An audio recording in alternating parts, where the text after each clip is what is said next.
গাড়িগুলো স্টিকার ব্যবহার করে সেই গাড়িগুলো আসলে বৈধ কিনা সেটা আমরা যাচাই বাছাই করে আইনানুগ ব্যবস্থা করে নিচ্ছি। গাড়িতে পুলিশ লেখা কিন্তু সেটা পুলিশের গাড়ি নয়, গাড়িতে সাংবাদিক লেখা কিন্তু সেটা সাংবাদিকের গাড়ি নয়, এমনকি সেনাবাহিনীর স্টিকার নিয়ে চলছে কিন্তু কোনো সেনা সদস্যের বা সেনার গাড়িটি নয়।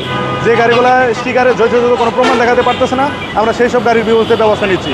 আপনার পাশে দেখেন একটা প্রেস গাড়ি লেখা গাড়িটা আটক করেছি। তারা যদি আমাকে স্পেসিফিক কারণ দেখাতে পারে আমরা অবশ্যই তাকে ছেড়ে দেবো, বাট যদি তারা কোনো স্পেসিফিক ওইরকম কোনো প্রমাণ দেখাতে না পারে আমরা আইনানুগ ব্যবস্থা নেব।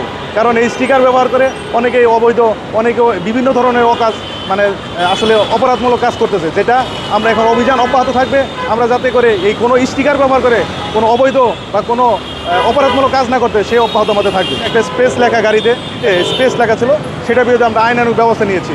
আর একটা গাড়ি ধরেছিলাম আমাদের পুলিশ লেখা স্টিকার যুক্ত, সেটা আসলে সে কোনো স্পেসিফিক প্রমাণ দেখাতে পারে নাই, পুলিশের কোনো সদস্য না, বাট একটা সাদা স্টিকার পুলিশ